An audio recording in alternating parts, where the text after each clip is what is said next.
Este es un material audiovisual excepcional, la comparecencia de Fidel ante las cámaras de la televisión cubana en octubre de 1967. Para confirmar la caída en combate de Ernesto Che Guevara y las decisiones tomadas por el gobierno revolucionario para rendir homenaje.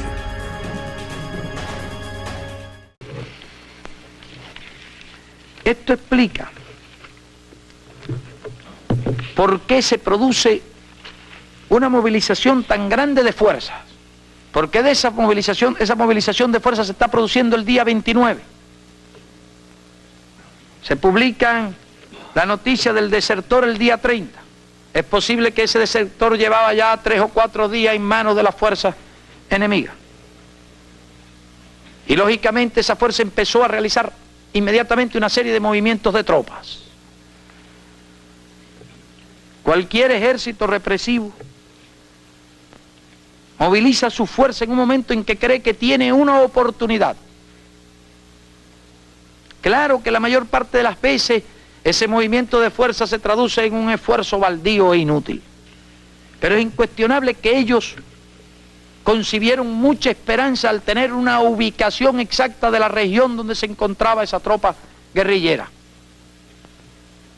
Puesto que comenzaron a realizar una serie de movimientos de tropas muy fuertes y a concebir una gran esperanza de que iban a obtener un éxito táctico allí contra la guerrilla.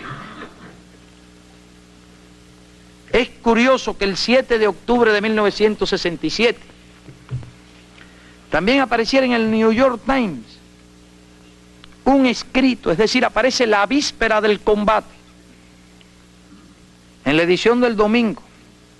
Este sale en la edición del domingo, día 8 de octubre, es decir, sale por la mañana el mismo día del combate. Y lo titula La última resistencia de Che Guevara. Dice Camira y Bolivia. Aún para un hombre que ha viajado tanto como Ernesto Guevara, el desierto callejón sin salida donde los Andes disminuyen hacia la cuenca del Amazonas es un lugar bastante distante de cualquier parte. Dice, el sol resplandece a diario sobre el polvoriento valle, calentando la tierra y la zarza, los abundantes insectos, gigantescas moscas y mosquitos, arañas, etc. Pican, abundan en el silencio reinante, y hace toda una descripción más o menos de esas regiones. Dice, el polvo y las picadas de insectos convierten la piel de todo ser humano en una capa de miseria. Dice, la áspera vegetación, seca y cubierta de espinas, hace que todo movimiento sea prácticamente imposible, con excepción de los trillos y las orillas de los ríos que se encuentran estrechamente vigiladas. Según los reportes militares recibidos,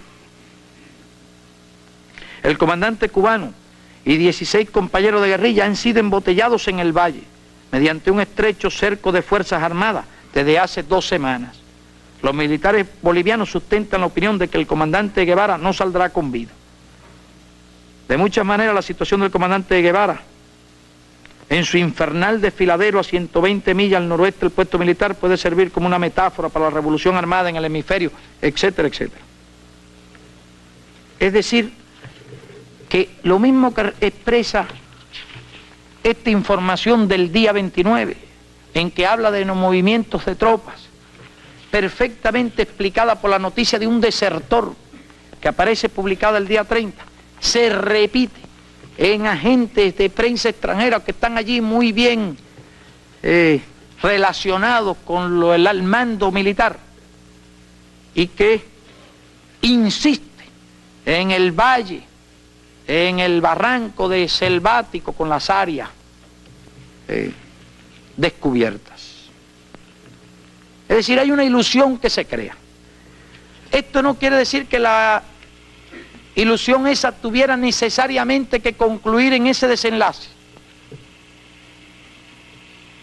Sin tener una idea del territorio, sin tener una idea de la dimensión de ese valle, del ancho, del largo, de toda una serie de circunstancias, no se puede juzgar qué fundamento objetivo, realista, podían tener para albergar esas esperanzas. Porque por lo general de los guerrilleros se dice que están siempre cercados. Y a nosotros, por ejemplo, nos tenían siempre cercados, lo cual era verdad. Teníamos el mar por detrás, los llanos, las arroceras por delante. Y durante una etapa considerable de tiempo nuestro movimiento se desenvolvía en un territorio que no tenía más de 10 kilómetros de ancho y en general unos 20 kilómetros de largo. Y en algunas ocasiones alguna incursión a lugares poco más distantes. En ese territorio se desenvolvió todo el año de 1958. Todo el año 1957. Y hasta mediados de 1958, en aquel territorio de 10 kilómetros de ancho por 20 de largo, se desenvolvió toda la ofensiva, la última que hicieron contra nosotros, con numerosísima fuerza. Era un territorio que ya conocíamos muy bien, era una fuerza la que contábamos ya de unos 300 hombres. Pero en general siempre existe el concepto del guerrillero rodeado, y el guerrillero estratégicamente está rodeado por distintas tropas. Más peligrosos son los cercos tácticos, es decir, una guerrilla que logra ser completamente cercada por un cordón de soldados enemigos. Y aún así esos cercos suelen ser rotos en la mayoría de las veces. Por lo tanto, no se puede opinar acerca de qué grado de peligrosidad entrañaba la ubicación dentro de ese valle de que hablan o dentro de esa región de que hablan. Pero todo parece indicar, porque después vuelven a hablar de esa región, y se nota una persistencia en todos los cables relacionados con eso. Ellos conciben la esperanza en una región determinada y hacen su gran movilización de fuerzas. Esto no quiere decir que obligadamente tendría que producirse un encuentro y que no había retirada o maniobra posible para los guerrilleros, pero explica cómo se van creando las circunstancias, movilizaciones de fuerza que preceden ese combate.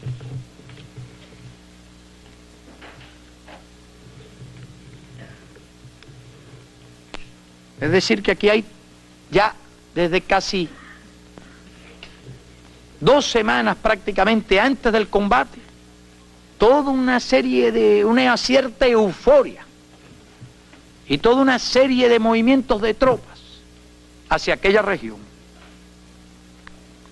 ¿Cómo es la región exactamente? No lo sabemos. ¿Qué otras regiones o qué obstáculos naturales la delimitaban? No lo sabemos. Si grandes llanuras desprovistas de vegetación, si un río, si algunas lomas infranqueables, en fin, eso no lo sabemos, pero sí es una cosa evidente que se realiza un movimiento contra una región determinada, donde gracias a una información de un desertor han ubicado más o menos la fuerza guerrillera. Después vienen los cables en que hablan, dan la noticia, distintos cables que hablan del combate que se desarrolla en una región con esa característica, lo dice, de terreno abrupto, donde es difícil moverse, de selva intrincada en el fondo de los valles, de cañadones o cañones o cañadas. Y se dan la noticia del combate en una región similar a esa. En los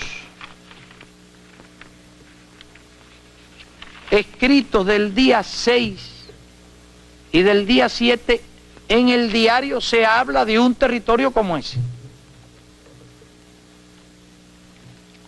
Y así en el diario, el 6 de octubre, dice: las exploraciones demostraron que tenemos una casa muy cerca, pero que también que hay algunas partes que no se han podido de la copia fotostática traducir prácticamente, aparte de la letra, el che, muy pequeña,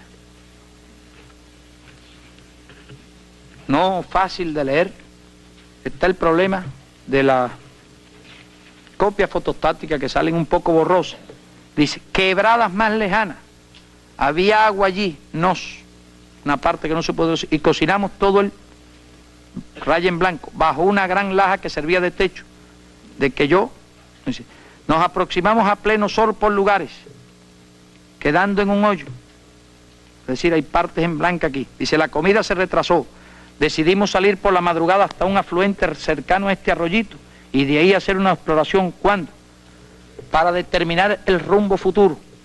Dice, la Cruz del Sur informó en una entrevista, los hombres, Orlando esta vez estuvo un poco menos, tal vez dice parco, por ahí. Dice, se refiere a otro boliviano que dan por que se presentó, dijeron al principio y después dijeron que lo habían hecho prisionero, alguna cosa, eso no está muy claro, no está claro como el otro caso. Dice, la radio chilena informó de una noticia que indicó que hay 1.800 hombres en la zona aproximadamente. El día 7 dice, se cumplieron los 11 meses de nuestra organización guerrillera sin complicaciones. Estos los 11 meses de nuestra organización guerrillera sin complicaciones da idea de que la situación estratégica de esa tropa, ese día, según su aplicación, según su criterio, no es una situación difícil. Este es un elemento de juicio a considerar porque no considera una situación crítica. Hasta las 12:20 en que una vieja pastoreando sus chivas entró en el cañón en que habíamos acampado y hubo que apresarla. La mujer no ha dado ninguna información, noticia fidedigna sobre los soldados, contestando a todo que no sabe, que hace tiempo que no van por allí, que no va por allí. Solo dio información por los caminos.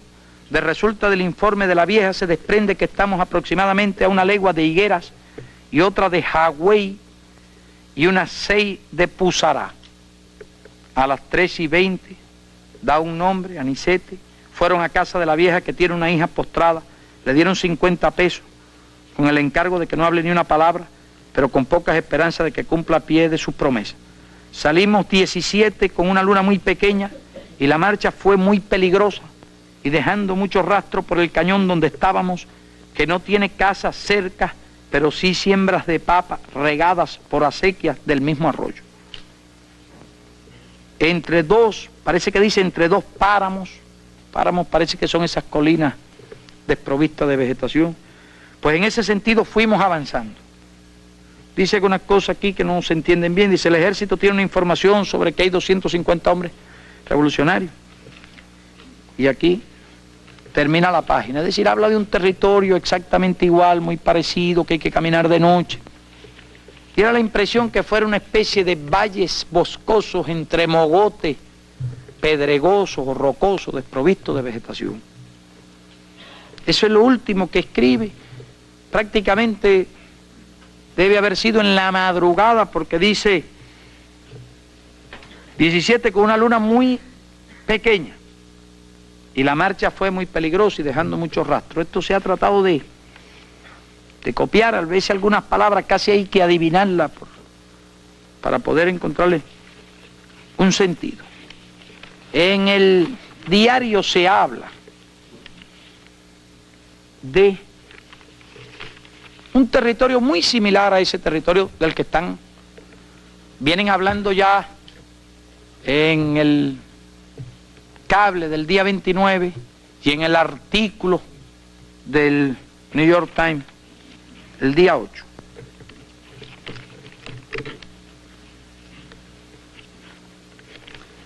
Luego aparecen muchos cables y todos siempre se refieren a un tipo de territorio como ese. Y aquí, por ejemplo, un cable hoy ya decía, la zona donde fueron atrapados consiste en una serie de montes áridos y pelados en el tope, separados por una serie de cañadas de vegetación tupida y selvática, por algunas de las cuales corren ríos y quebrados. El único movimiento de los guerrilleros para desplazarse era, por tanto, seguir estas cañadas, en tanto que la táctica de las tropas regulares para reducirlos era ir cerrando las salidas en un gran cerco que se ha ido estrechando. En ningún momento los guerrilleros podían trepar a las cumbres de los montes porque instantáneamente serían descubiertos. La guerrilla de Guevara fue cercada el domingo 8 de octubre hacia el mediodía en una de tales hondonadas, entre dos bocas dominadas por los Rangers. En el 29 hablan de un valle solo, Aquí hablan de varios valles separados por colinas, las cuales colinas eran desprovistas de vegetación, difíciles de atravesar y que había o que caminar por los cañones o salir a las cumbres donde era imposible transitar sin ser vistos.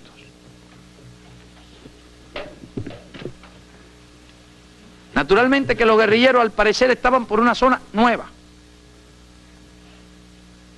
Lo demuestra el mismo escrito el mismo diario del día 7, en que se ve que hay están haciendo una exploración prácticamente. Está el Che con 16 hombres más, porque dice salimos 17, y está haciendo una exploración del territorio. Y dice, se deduce que estamos una legua de aquí, a 2 de acá, a 6 de allá, puesto que está precisando y ubicándose. Ellos decían para determinar el rumbo futuro. Hay una coincidencia bastante grande entre los informes previos, los informes posteriores, el contenido del diario, que van explicando más o menos las circunstancias, la existencia de un desertor, información fidedigna de cuántos hombres estaban con él en ese momento, el lugar donde estaba ubicado, y el hecho de que estén por una zona nueva. Cualquier guerrilla explorando por tierra, cualquier tropa por tierra, aun cuando tenga un conocimiento, por ejemplo, de mapas total, aunque tenga fotografías aéreas, tenga todo, solo por tierra se puede llegar realmente a conocer una región determinada. En un territorio amplio, una guerrilla que se mueva en una exploración de ese territorio puede llegar incluso a una zona que resulte con determinadas características como esta, a una zona que resulte aislada, cierto aislamiento, porque va explorando, explora caminando, y caminando toma una dirección determinada para conocer ese territorio, y se puede ir avanzando entre algunas montañas, por algún sitio, y de repente llegar, de que si después de eliminado físicamente el Che, pudieran disipar todo el impacto de su conducta, de su ejemplo, de su consecuente y heroica línea revolucionaria, y diluir ese ejemplo, ese impacto, ese hecho, en el misterio, en la incertidumbre, en la ilusión, y que puedan transcurrir 5 años, 10 años, 15 años y 20 años, y que su ejemplo quedara diluido en ese misterio, entre la duda y la esperanza, esperanza natural y esperanza lógica en todas las personas a quienes esa muerte resulte particularmente dolorosa, esperanza lógica en los simpatizantes, admiradores y en los revolucionarios de todo el mundo. El imperialismo seguro de que se ha librado físicamente del Che, su mayor aspiración podría librarse también espiritualmente del Che. Encontrar alguna forma sutil de diluir en una vana ilusión que ningún hecho ulterior podrá comprobar y que sí podría servir en cambio para especulaciones, juegos y rejuegos de noticias y de fantasiosos que empezaron a decir lo vimos aquí, lo vimos allá. Cuando la fantasía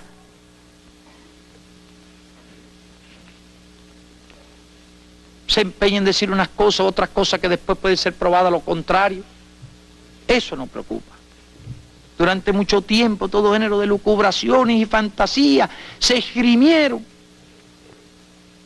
y todo género de versiones y de interpretaciones acerca de la ausencia del Che. Montones de todo tipo de groseras afirmaciones indecentes calumnias. Nunca eso nos llegó a preocupar fundamentalmente, porque los hechos, las realidades, algún día echarían por tierra todas las teorías y todas las interpretaciones de los equivocados de buena o de mala fe.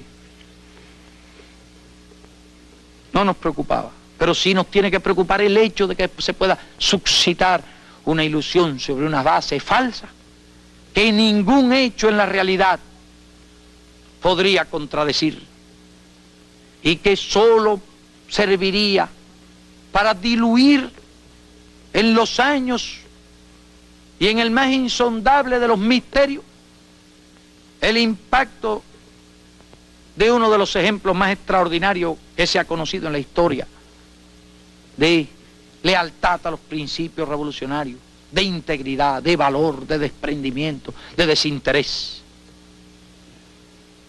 Porque los cantos de victoria de los imperialistas, de que eso va a servir para desalentar la lucha revolucionaria, no tardarán en ser desmentidos por los hechos.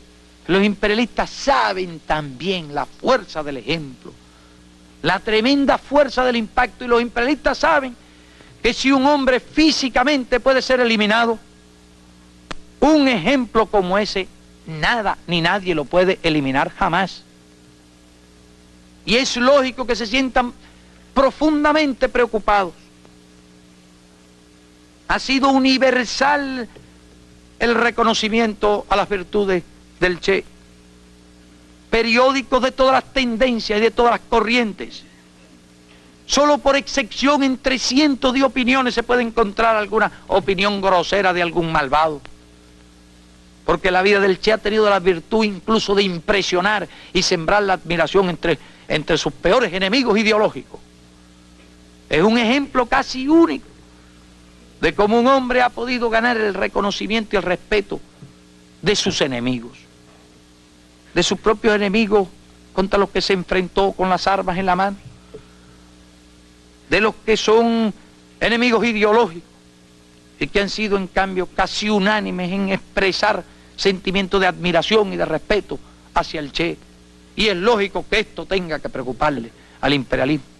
Y no son pocos, como algunas personalidades políticas que han afirmado que en Europa se asombró de toda la relevancia y de toda la trascendencia que ha tenido la noticia sobre el Che. Es como una especie de despertar a las realidades de estos tiempos. Y nosotros creemos sinceramente y opinamos que aunque el deber de decirle la verdad está por encima de que pueda convenir o no pueda convenir, y esa era nuestra actitud, debemos expresarle a los revolucionarios cuál es nuestra convicción, nuestra absoluta seguridad, nuestra evaluación de la noticia. Y además, alerta para que no pueda el imperialismo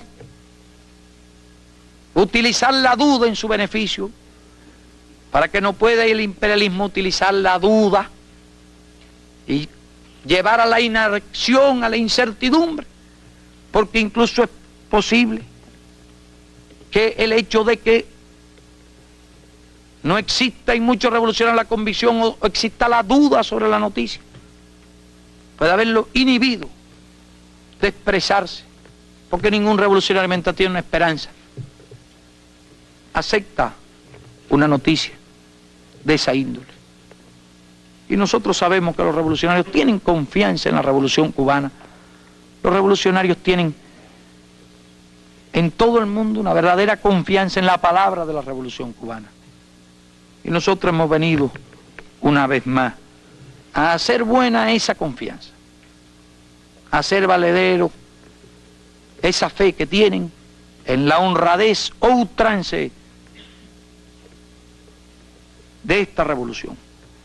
Y por amargo que resulte, por doloroso incluso cuando circunstancias como las que exponía se presentan, de duda entre familiares allegados, no tengamos vacilación en cumplir ese deber. Pero además, ¿qué sentido tendría para los revolucionarios mantener ilusiones falsas? ¿qué se ganaría con ello? ¿Es acaso que los revolucionarios no debemos ser los más preparados para todas las circunstancias, para todas las vicisitudes, para todos los reveses incluso? ¿Es que acaso la historia de las revoluciones o de los pueblos revolucionarios se ha caracterizado por la ausencia de golpes duros? ¿Es que acaso los verdaderos revolucionarios no son los que se sobreponen a esos golpes, a esos reveses y no se desalientan? ¿Es que acaso no somos los revolucionarios precisamente los que pregonamos el valor de los principios morales, el valor del ejemplo? ¿Es que no somos acaso los revolucionarios los que creemos en la perdurabilidad de la obra de los hombres, de los principios de los hombres? ¿Es que no somos los revolucionarios los primeros que empezamos por reconocer lo efímero de la vida física de los hombres y lo perdurable y duradero de las ideas, la conducta y el ejemplo de los hombres? Si ha sido el ejemplo el que ha inspirado y ha guiado a los pueblos a través de la historia. Y así ocurrió siempre. Ni los golpes más duros, durísimos golpes recibió nuestra revolución libertadora con la muerte de Martí y con la muerte de Maceo. Y recibieron muchos movimientos revolucionarios y siempre se sobrepusieron a los reveses y a los golpes, por duro que fuese. ¿Quién podría negar lo que significa el golpe, que es la muerte del Che para el movimiento revolucionario? El no poder contar ahora con su experiencia, con su inspiración, con esa fuerza de su prestigio que imponía temor a los reaccionarios. Es un golpe fuerte, muy duro. Pero sin embargo, nosotros estamos seguros de que él era, más que nadie, un convencido de que la vida física de los hombres no es lo principal, sino su conducta. Y sólo así se explica, sólo así encaja dentro de su personalidad y su acción ese desprecio absoluto por el peligro.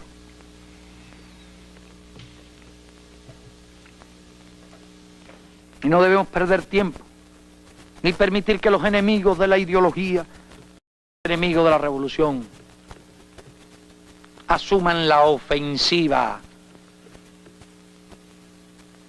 ideológica y asuman una ofensiva psicológica para desalentar al movimiento revolucionario, sino que partiendo de la verdad y del reconocimiento de la verdad y convirtiendo ese ejemplo en fuerza invencible, el movimiento revolucionario siga adelante, más firme y más decidido que nunca. He cumplido con esta amarga tarea.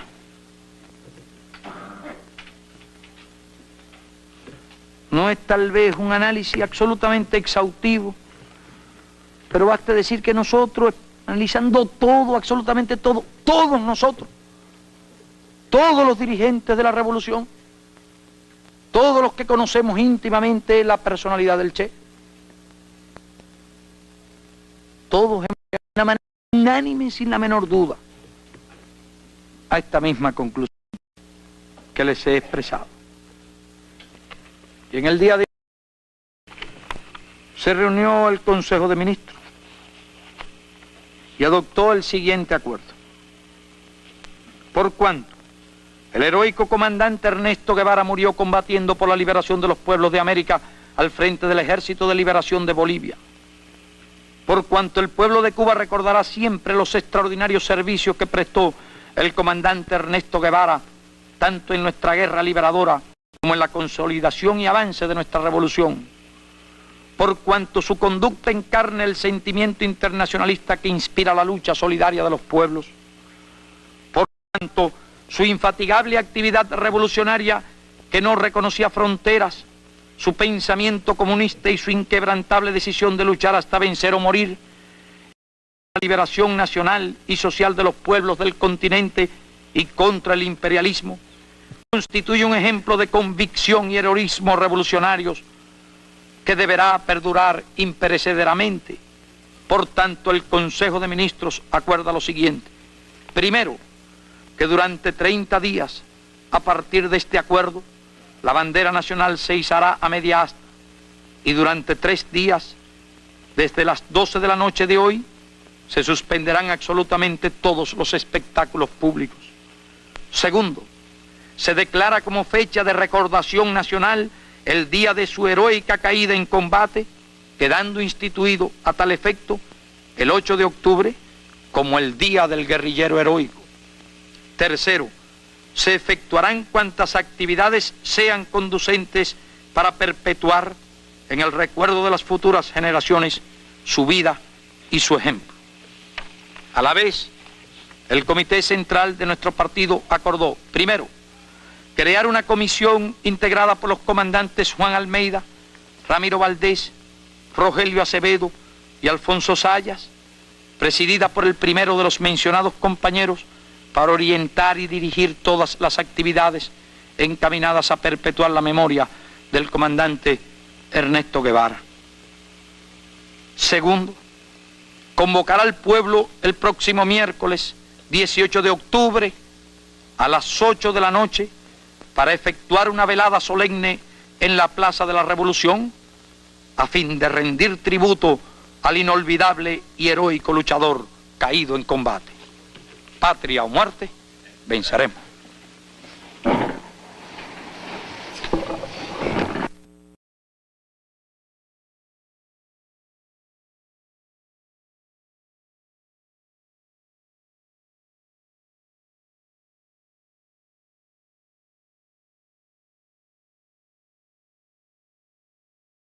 Si te ha gustado el video, compártelo. Dale me gusta, suscríbete al canal, deja escrito tus sugerencias y opiniones. Recuerda siempre. La felicidad de un pueblo descansa en la independencia individual de sus habitantes.